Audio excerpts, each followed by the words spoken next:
من يوم 15 بالشهر موعد اللجنة اللي تجي رفع الحظر عن الملاعب، ولحد الآن ماكو. والطرقاعة هذا المترجم محمد قاسم ادق عليه وما يريد. وصلوا منو وصل؟ هاي اللجنة مال اتحاد الليفة. وش يسوون هذول؟ هذول راح يرفعون الوسخ من علباتك. لا غير يرفعون الحظر عن الملاعب. اول شيء اتحاد الفيفا مو الليفه، وثاني شيء انت المترجم زين، ومثل ما فهمتك شلون تترجم لي زين. هلا بيهم. مساكم الله بالخير. يقول مساكم الله بالخير. وجايبك تترجم لي عربي روسي انا بابا ترجم لي انجليزي. وياكم في المجنبي. ويلكم. وهسه منين نجيب له؟ شنو جاي يقول؟ اريد كلكم. يا كركم. ويلكم يعني اهلا بكم. المهم اشرح له وضع البصره زين، وقل له احنا وضعنا تمام واوكي، وخلي يشوف بعينه ملاعب البصره وكربلاء واربيل. اوكي انا راح.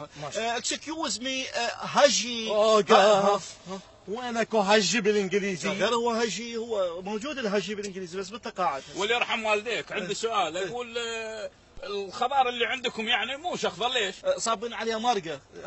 شيب من وراكم، هاي ملاعبنا شيبت من وراكم، الثاني ترفعون الحظر وما ترفعونه ليش؟ ان شاء الله.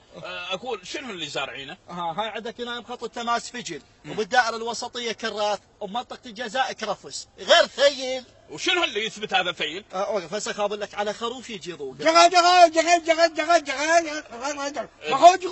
بدك سلف. شنو جاي يقول؟ لا ما يقول جاي يتمضمض يا معود يا تمضمض ترجم لي جاي يقول. يلا اخوي يعطيك العافيه. يقول يعني انتم مستعدين وعندكم فنادق تستوعب كل المنتخبات اللي راح تجيكم ان شاء الله؟ فنادق موجوده و5 نجوم وبكم خير والدليل ان شاء الله. ما تكفي الفنادق بيوتنا موجوده. خلاص هاي المنتخب الاماراتي يمي بالبيت زين لو لا. والمنتخب القطري يم استاذيات، وجماعتنا هناك نوزع على المنتخب البحريني بعد. والله عمي احنا اهل طيب وكرم عن غطا وعن فراش. نعم والله و3 نعام، بس حنا اشقاء وما بيناتنا كل فرق ان شاء الله. ونطلب من هالكاسكو هذا هالطير الحب ان شاء الله يرفعون هالفيفا. احنا اشقاء احنا جربناكم بطولة الخليج ايش سويتوها عندنا؟ والله بالصراحه يعني هو لا صراحه ولا هاي، خليني اقول لك هي مباريات وديه زين، وهذا الشعب محروم يريد يشوف منتخبه على ارضه. زين خلي الشعب يتونس، وهاي العقوبه سنين ثقموا خفيفه. شيل الحظر مليت منك يا فيفه. صح لسانك يا الاخو والله.